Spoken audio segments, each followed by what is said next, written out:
alguns livros. Eu convido o pastor André Chalite a subir aqui, a igreja a se alegrar e recebê-lo, honrando ao Senhor Jesus.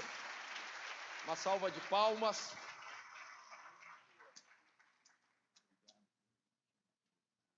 Seja muito bem-vindo, pastor André, para mais uma noite. Obrigado, e creio que Deus o usará poderosamente mais uma vez por causa do seu coração. Deus te abençoe.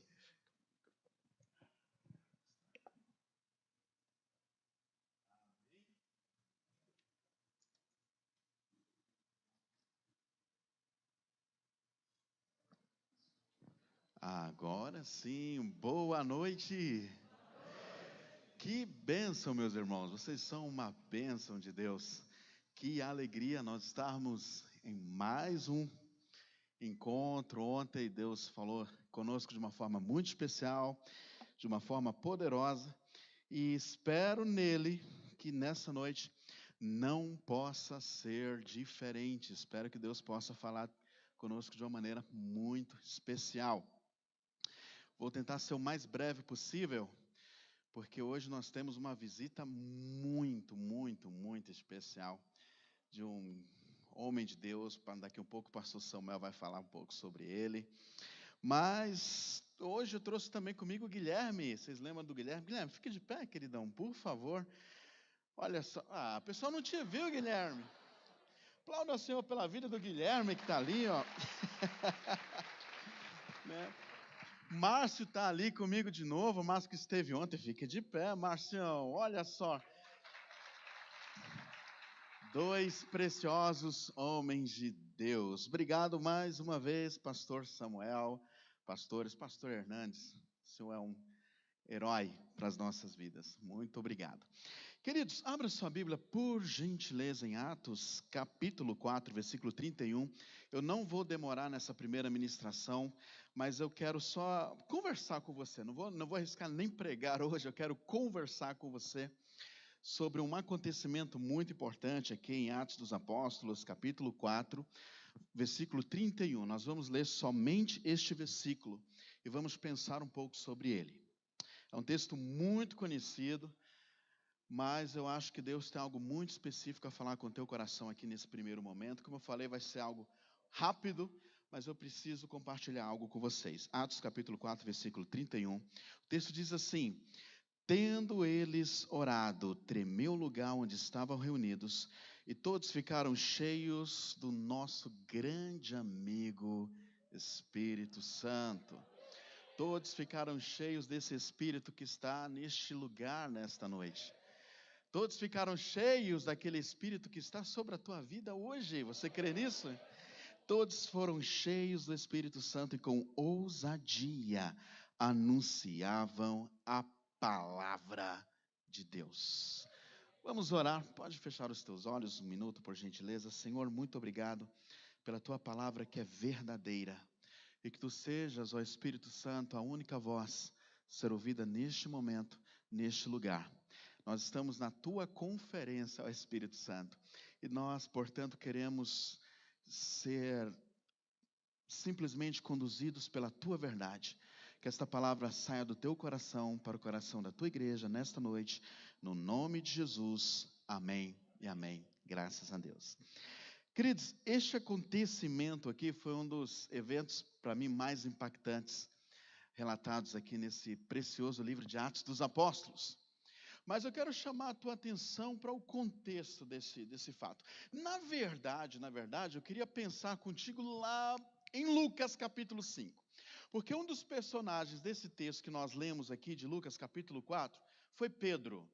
E aí eu lembrando de Lucas capítulo 5, você conhece muito bem a história, você sabe o que aconteceu ali, você vê nas escrituras que Pedro trabalhou a noite inteira e ele não havia pescado nada. De repente vem Jesus, pega o seu barco emprestado, começa a falar ali a um grupo de pessoas, depois Jesus traz um direcionamento para Pedro. Você lembra dessa passagem? Que direcionamento foi esse? Jesus disse para Pedro: olha Pedro, vai nessa direção e lança aqui a tua rede. Pedro falou algo muito legal. Pedro disse assim: olha, Senhor, eu trabalhei a noite inteira e nada pesquei, porém sobre a tua palavra eu lançarei a rede.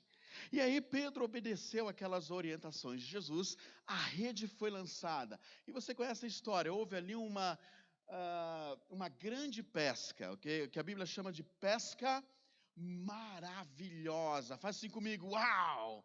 Diga, pesca maravilhosa. Porque foi exatamente isso que aconteceu. Era tanto peixe que o barco ali não suportava. E aí, meus irmãos, em meio àquela grande pescaria, em meio àquela pesca extraordinária, pesca maravilhosa, Pedro se aproxima de Jesus e fala, na verdade, Pedro disse assim, olha, se afasta de mim, porque eu não sou digno.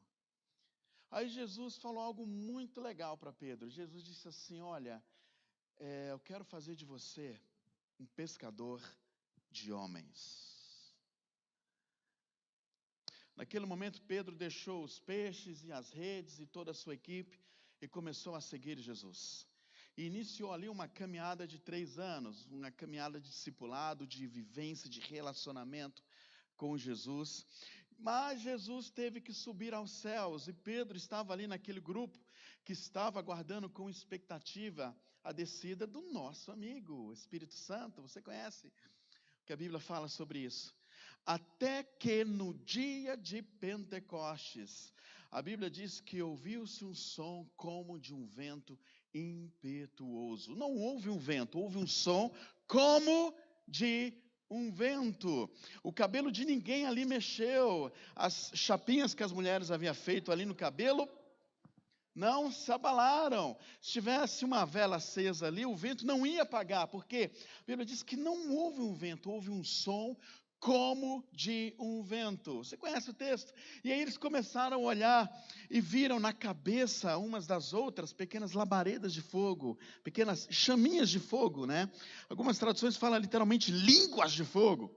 Mas eram pequenas chamas nas cabeças umas das outras pessoas ali, e eles observaram aquilo, e nós vamos perceber que quando o Espírito Santo foi descendo ali no dia de Pentecostes, houve uma sensibilidade espiritual, a tal ponto que as pessoas puderam ouvir o som deste vento e ver na cabeça umas das outras estas pequenas chamas. Eu chamo esse momento de ponto de convergência, ponto onde as realidades físicas e espirituais daquele grupo de pessoas ali reunidas se fundiram. E ali, meus irmãos, daquele momento em diante, uma perspectiva sobrenatural passou a ser natural na vida dos discípulos. Porque houve essa convergência de realidade. Deus decidiu compartilhar dele próprio. Deus, ele deu uma porção dele próprio, que é o seu Espírito, para aquele grupo de pessoas. Eles foram cheios do Espírito e começaram a falar novas línguas. Eu acho fascinante essa ideia de falar novas línguas, porque, primeira coisa, significou um cumprimento de uma promessa. Lembra que está escrito lá em Marcos capítulo 16, que Jesus havia prometido aos seus discípulos, olha, vão por todo mundo e pregam o evangelho a toda criatura, quem crê e for batizado será salvo, quem não crê será condenado, e estes sinais seguirão os que crê, em meu nome expulsarão demônios, falarão novas línguas. O que aconteceu ali no dia de Pentecostes foi mais um cumprimento de uma promessa que Jesus havia feito. O próprio derramamento do Espírito foi a primeira promessa, foi a primeira evidência ali do cumprimento da promessa que Cristo havia feito para os seus discípulos. Aquele momento de falar em línguas também foi um cumprimento de uma promessa. Mas, ao mesmo tempo que foi o cumprimento desta promessa, foi também uma ferramenta evangelística, porque as pessoas que estavam ali começaram a ouvir, cada um ali no seu idioma, foi uma ação extraordinária. E aí, a Bíblia diz que Pedro e os 11, agora cheios do Espírito, se levantaram e começaram a pregar. A Bíblia diz que Pedro e os 11 se levantaram. E eles começaram a pregar, eles se posicionaram. E sabe o que aconteceu ali naquela pregação? O cumprimento de uma terceira promessa que Deus havia feito, dessa terceira especialmente para Pedro. Lembra o que aconteceu em Lucas capítulo 5? Que a promessa foi que eu farei de você um pescador de homens. E logo naquela primeira mensagem de Pedro, você sabe o que aconteceu? Foram cerca de 3.000 pessoas entregaram suas vidas a Jesus. E aí nós vamos ver que o Espírito, ele vem, e quando o Espírito desceu ali em Pentecostes, quando o Espírito veio àquele grupo de pessoas, ele não somente fez com que esse corpo de Cristo, a igreja, se erguesse com poder para cumprir a sua missão, como nós compartilhamos ontem, mas promessas se cumpriram também. Ou seja, aquilo que Cristo prometeu que faria na vida dos discípulos, começou a acontecer quando o Espírito Santo de Deus tomou a vida daquele grupo de pessoas. Deixa eu te falar uma coisa, eu acredito que as promessas que Deus fez para esta igreja, para a tua vida aqui nessa cidade, vai começar a se cumprir sobre o teu ministério, quando você entender que você precisa dessa plenitude, quando você entender que você precisa desse Espírito. Quem está cheio do Espírito, está cheio das promessas de Deus. Quem está cheio do Espírito, está cheio de tudo aquilo que Cristo prometeu que Ele faria. E aí Pedro estava ali já cheio do Espírito Santo, e aí vem o capítulo seguinte, o capítulo 3, e aí você sabe o que aconteceu. A Bíblia diz que por volta da 9ª, Pedro e João iam para o lugar da oração, e era colocado ali um coxo de nascença. Aquele homem não conhecia uma outra história, ele não tinha uma outra realidade de vida, ele era coxo de nascença, então ele não tinha uma outra perspectiva de vida. Tudo que ele tinha se resumia àquela triste realidade. Mas ele teve um encontro com 2 homens, cheios do Espírito Santo. E o que é que aconteceu ali, meu irmão?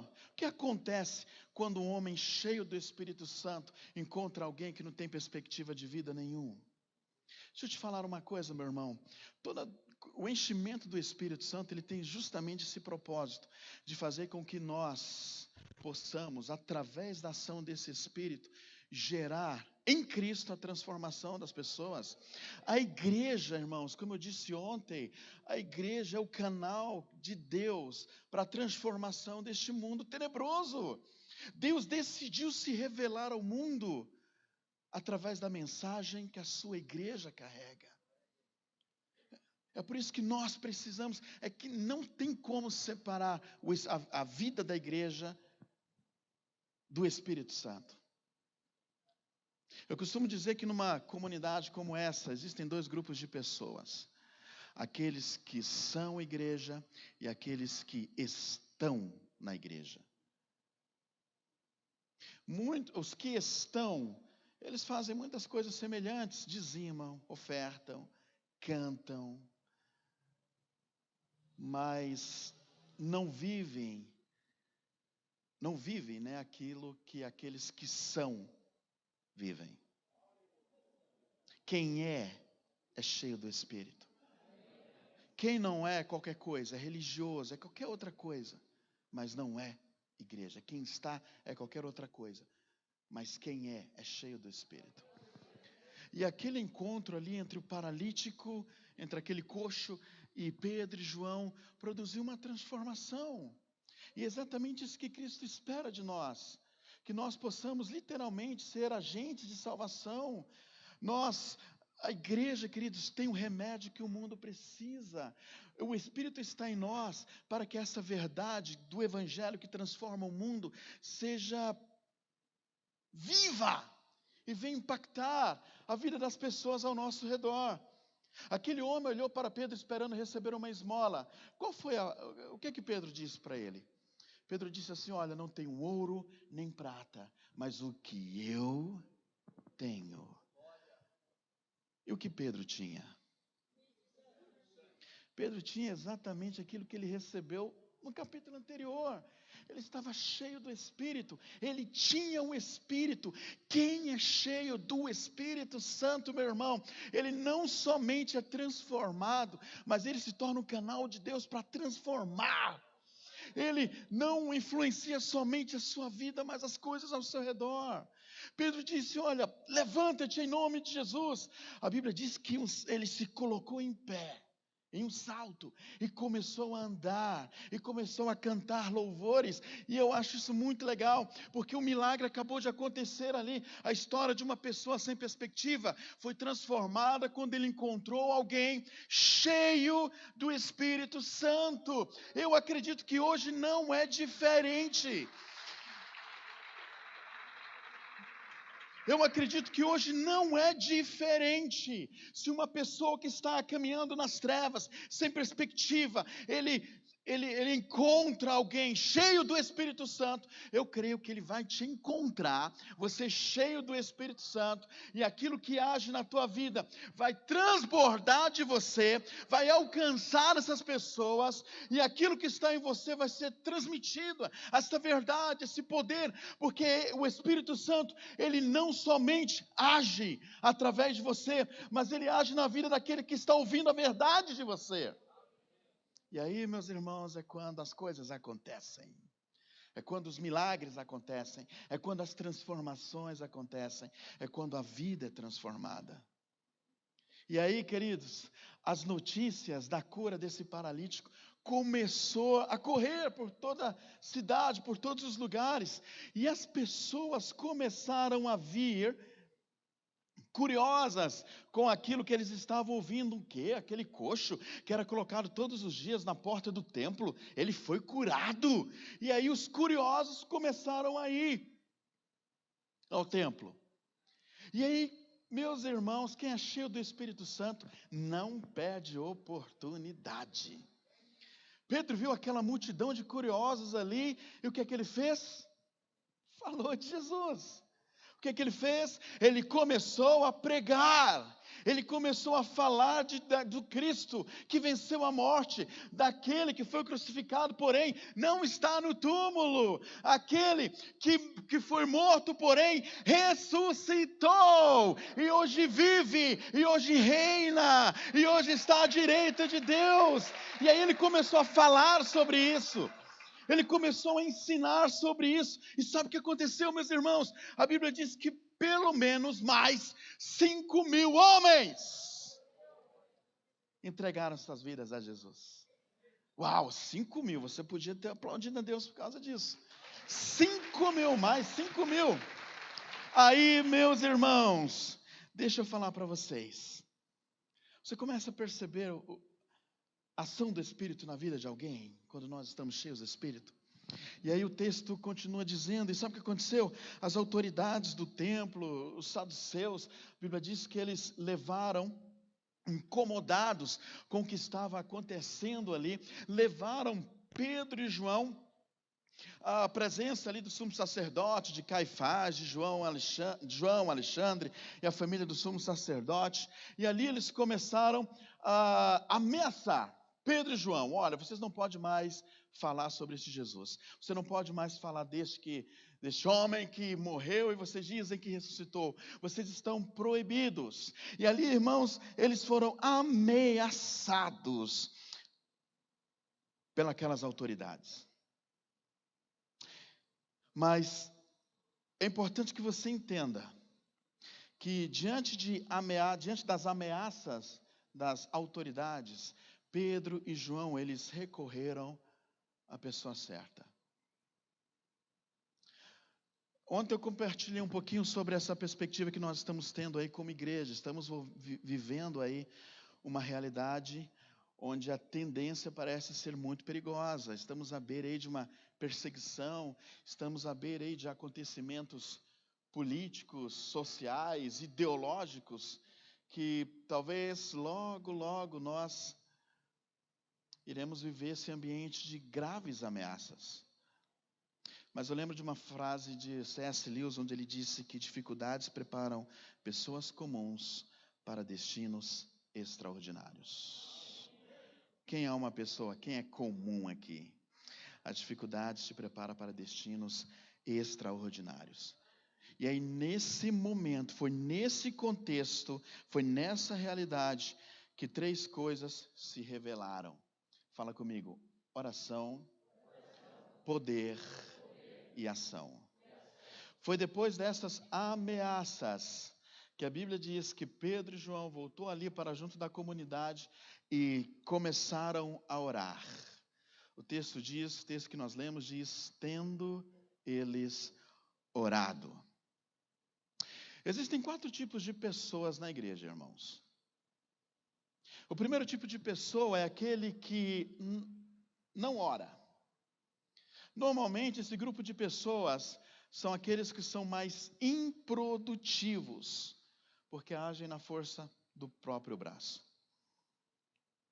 Mas no contexto de uma igreja local como essa, existem aqueles que oram, mas também não agem, não fazem. São aqueles que acham que oração é um ministério. E não, oração não é um ministério. Oração é um estilo de vida de todo aquele que busca ser semelhante a Cristo. E aí, meus irmãos, a oração, ela nunca vai te isentar da oração, da ação. A oração, ela não te isenta da ação.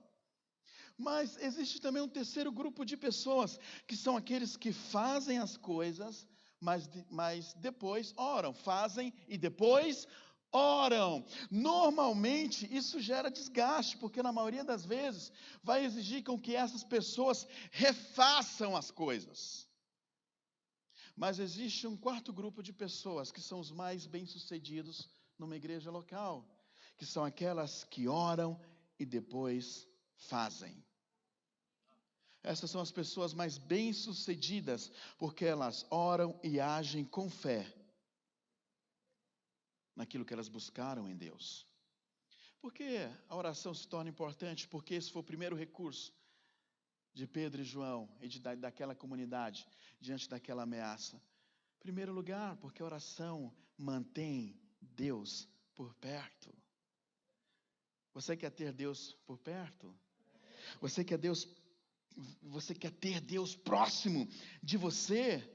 Eu acredito que o chão tremeu, foi a maneira de Deus dizer, olha, eu estou aqui com vocês, não se preocupem. Mas a oração, além de manter Deus por perto, a oração também gera uma intervenção divina. É importante que você entenda que tudo aquilo que Deus tem e tudo aquilo que Ele deseja fazer através da sua igreja, Ele vai fazer em resposta à oração. E aí, meus irmãos, aí nós vamos entender por que eles decidiram orar diante daquelas ameaças. Porque primeiro atrai a companhia de Deus, e em segundo lugar, porque gera uma intervenção divina. Mas em terceiro lugar, a oração ela gera também um direcionamento divino. Na oração, Deus manda a direção. Eu imagino que o relacionamento entre Deus e a sua igreja, ou entre Deus e você no campo da oração, é mais ou menos o relacionamento que um piloto tem com um controlador de voo. Você sabe que quando você pega um avião comercial, as instruções da decolagem, da rota e da descida é feito por um controlador de voo. Durante a nossa jornada de vida cristã, Deus ele quer ser esse controlador de voo. E o canal aberto deste contato que vai fazer você trilhar uma jornada bem-sucedida é a oração. A oração é a ferramenta certa. Vocês estão comigo? E aí, meus irmãos, uma segunda situação se torna uma realidade ali. O texto diz que tendo eles orado, houve um tamanho terremoto. O chão, na verdade a Bíblia diz que o chão tremeu. O texto diz, tendo eles orado, tremeu o lugar onde estavam reunidos. E todos foram cheios do Espírito Santo. Nesse momento, irmãos, o que aconteceu ali? Eles receberam novamente poder. Eles receberam novamente poder, moveu-se o lugar onde estavam reunidos e todos foram cheios do Espírito Santo. Eu imagino, o Espírito Santo é a provisão de Deus, é a provisão que Deus envia para a sua igreja em momentos de ameaça. Porque quando estamos cheios do Espírito Santo, nós somos fortalecidos. E Ele ainda torna real cada um dos planos que Deus tem para as nossas vidas. Lembra do plano que Cristo tinha de tornar Pedro um pescador de homens? Esse plano se cumpriu quando ele foi pleno, cheio do Espírito Santo. O Espírito Santo ele não vai fazer com que você trilhe um caminho sem avanço. O Espírito Santo ele nos tira do estado de inércia. Diante de uma ameaça, muitas pessoas ficam paralisadas, ficam com medo, surgem as dúvidas, elas ficam travadas, elas não conseguem se desenvolver. Mas quando estamos cheios do Espírito, nós passamos a andar em espiral. A gente deixa de andar em círculos e a gente começa a andar em espiral, né? Nós passamos a trilhar caminhos cada vez maiores. E aí, meus irmãos, estar cheio do Espírito Santo é estar vazio de si mesmo e vazio do mundo. Essa é a matemática de Deus. Quanto mais você se esvazia de si, quanto mais você se esvazia de si próprio, mais você recebe de Deus. Quanto mais você dá de si, mais de Deus você terá. Agora, o que me chama a atenção é que Pedro, ele foi cheio do Espírito Santo no capítulo 2. Porém, aqui novamente, nós vemos que ele foi novamente cheio. O Espírito o encheu novamente. Antes disso, quando ele estava diante das autoridades, Lucas vai dizer que ele dirigiu palavras às autoridades, cheio do Espírito Santo. Então você consegue perceber comigo que ele recebeu ali sucessivos enchimentos do Espírito? O que isso significa, meus irmãos? Significa que essa fonte de poder, ela é inesgotável. E não importa quão tremendo foram suas experiências do passado, Deus sempre tem mais para você. Não importa o quão extraordinária tenha sido suas outras experiências, mas Deus ele te renova porque Ele tem mais. Ele tem algo a mais para você. Existem pessoas que vivem apenas de histórias, de experiências, de coisas que já passaram. Mas eu quero te dizer, meu irmão, esse Pedro que foi novamente cheio do Espírito Santo, ele viveu experiências tremendas com Jesus, mas ele não se contentou em viver somente as experiências, por exemplo, de andar por sobre as águas. Não sei quanto tempo, qual a distância que ele andou, mas ele andou. Alguém aqui já andou? Não, então Pedro já está na vantagem. E aí, meus irmãos, mesmo tendo essa experiência de andar por sobre as águas, mesmo tendo a experiência da pesca maravilhosa, mesmo sendo usado por Deus, ali em Atos capítulo 2, para levar 3.000 pessoas, mesmo sendo usado por Deus no capítulo 4, para levar mais 5.000 homens, o Espírito o encheu novamente para que ele pudesse viver algo novo. É por isso que nós estamos batendo nessa tecla aqui nessa conferência do Espírito Santo, porque Deus tem algo novo. Algo novo. John Maxwell, ele lançou um livro que, traduzindo para o português, em 1993, ele lançou um livro que, traduzindo para o português, é mais ou menos Desenvolvendo o Líder que Há em Você. Esse livro foi o best-seller de John Maxwell, foi o que projetou Maxwell para o mundo. E a editora dele queria fazer uma edição comemorativa desse livro, e procurou Maxwell e falou o seguinte: Maxwell, nós vamos lançar uma edição comemorativa do teu livro, faz aí um comentário novo, acrescenta aí alguma coisa, dá uma olhada no livro e faz ali, enfim, acrescenta alguma coisa. E aí Maxwell pegou aquele livro de 1993, o livro que o lançou no mundo. Queridos, ele refez 89% do livro. Imagina, ele refez 89% do livro. Ele mandou de volta para o editor. O editor olhou para aquele material e disse: não é o mesmo livro, isso aqui é outro livro. Ligou para o Maxwell e falou: olha, você me mandou um outro livro, não é aquele livro. E Maxwell disse: olha, essas experiências serviram naquela época, hoje não servem mais para mim.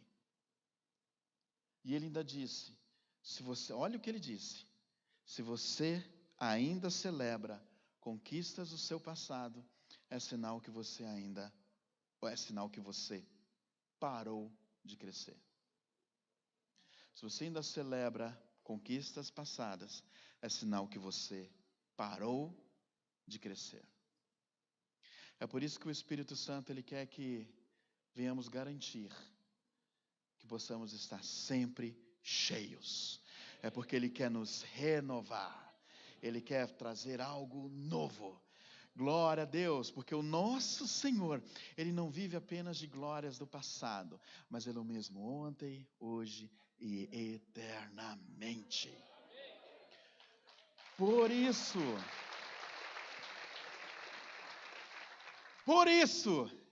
que o Espírito encheu novamente Pedro, João e aqueles irmãos. Oração e poder. Mas o Espírito Santo, ele sempre vem para um propósito. A Bíblia diz que e anunciavam com ousadia a palavra de Deus.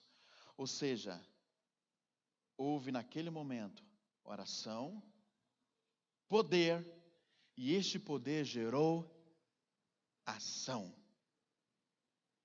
E qual é a ação do Espírito na vida de todo cristão?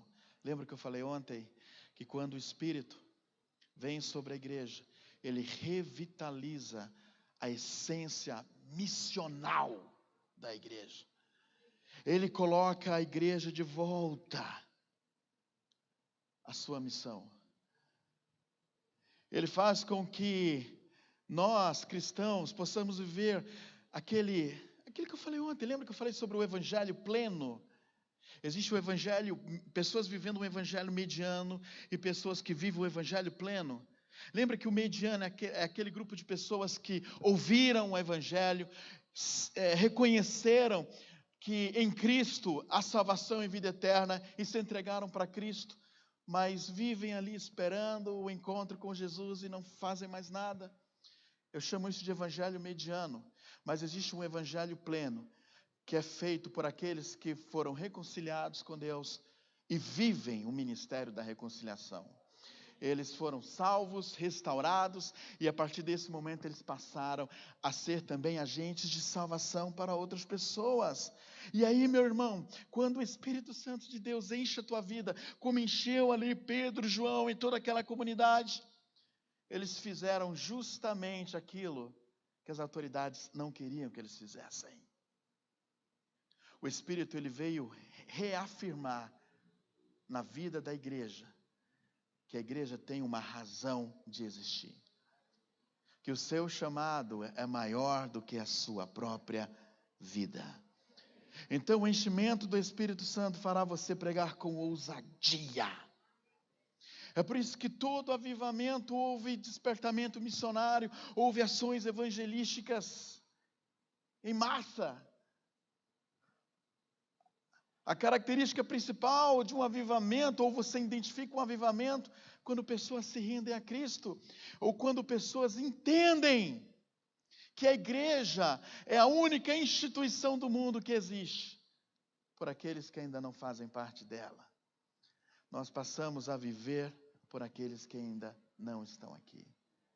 O Espírito Santo, ele vem e ele destrói da nossa mente e do nosso coração todo medo ou dúvida que as ameaças trazem para nós. Na oração, ou na verdade a oração é a ação que parte de nós para Deus. O poder vem de Deus para nós, mas a ação é você e Deus trabalhando juntos. É você avançando, é você pregando, E Deus cumprindo a sua parte, convencendo através do seu Santo Espírito os homens de seus pecados, da justiça e do juízo de Deus. Na ação, Deus e o homem trabalham juntos. Vocês lembram de Reinhard Bonk? Faleceu, um homem de Deus. Se você já leu sobre o que aconteceu com Bonk, vou contar essa experiência do Bonk e aí nós vamos orar.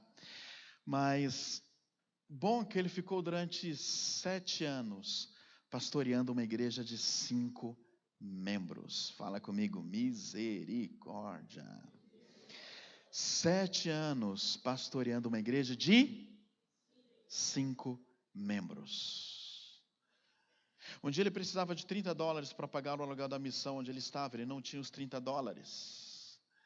Ele se ajoelhou lá naquele chão de terra batida e pediu em oração: Senhor, me dá $30 para pagar o aluguel aqui da missão.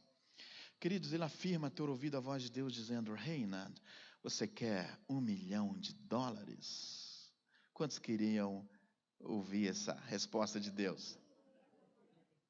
Você quer $1 milhão? Reinhard olhou para cima, para baixo, para os lados, levantou, chorou, foi para fora, respirou fundo, entrou novamente onde ele estava, chorou mais um pouco, olhou para aquele lugar simples, humilde, necessitado, respirou fundo, se ajoelhou e disse: Senhor, agora não, eu quero 1 milhão de almas. Naquele dia, naquela noite, Reinhard teve um sonho, quando ele estava orando, buscando pelo Espírito Santo de Deus, pelo enchimento do Espírito. Ele teve uma visão, ele viu a África sendo lavada pelo sangue do Cordeiro. Ele entendeu que aquilo era a direção de Deus para a vida dele. No outro dia, Reinhard decidiu locar um estádio que cabia 40 mil pessoas lá em Lesotho. Imagina, quantos membros ele tinha? E decidiu locar um estádio para 40 mil. Ele foi nas juntas de missões locais ali, os colegas, fez uma equipe de 40 pessoas e começou a fazer ali, a preparar os movimentos pré-cruzada. Chegou no primeiro dia de cruzada evangelística, lá naquele estádio. Eram 3 dias de um evento, no estádio que cabia 40 mil pessoas. No primeiro dia, nesse estádio que cabia 40 mil pessoas, foram mais ou menos 100 pessoas. Quantos olhariam para aquele estádio enorme, depois de um investimento, depois de uma visão e de uma direção recebida pelo Espírito Santo, não olharia para aquela situação e não se desanimaria? Mas Reinhard começou a pregar como se o estádio estivesse cheio. E mais ou menos aos 10 minutos de mensagem ali, algo aconteceu. Uma pessoa ali numa das fileiras, lá do finalzinho, ele recebeu uma cura. Não sei te dizer que tipo de cura ele havia recebido naquele momento. Mas daquele jeito bem alegre, bem africano de ser, ele começou a gritar: eu estou curado! E aí uma outra pessoa, num outro canto lá daquele grupo de 100 pessoas, também começou a gritar: eu também estou curado! E aí no meio daquele grupo de 100 pessoas, começou uma onda de cura, enquanto Reinhard pregava a palavra. E as notícias dessa cura, igual aconteceu em Atos capítulo 3, começou a percorrer a cidade de Lesotho, ali parte da Nigéria, enfim. No último dia, no terceiro dia, tinha 40 mil pessoas dentro do estádio e mais ou menos o dobro de pessoas lá de fora. Quando Bonk faleceu, os cálculos do seu ministério, Christ for the Nations, registrou que mais ou menos, aproximadamente, 72 milhões de pessoas entregaram suas vidas a Jesus.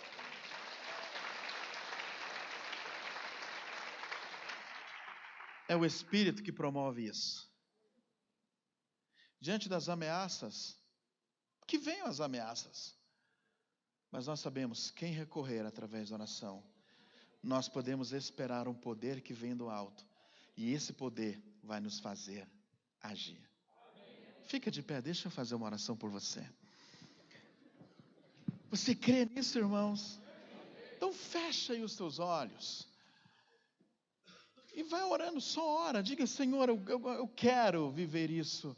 Eu quero experimentar essas verdades. Senhor, no nome de Jesus, obrigado pela Tua palavra, obrigado por esse momento, obrigado por cada vida, obrigado por cada pessoa aqui, obrigado pelos Teus planos, obrigado pelo Teu Espírito, obrigado porque nós sabemos que o Senhor tem planos com a Tua igreja, planos com cada discípulo Teu.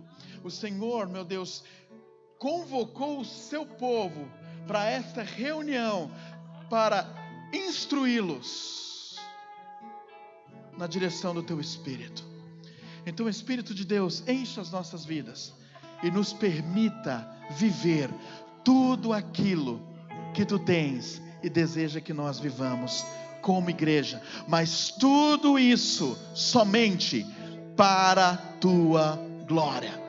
Se não for para a Tua glória, não é o Teu Espírito. Então enche-nos para que possamos ser os Teus canais para a manifestação da Tua glória, em nome de Jesus. Amém.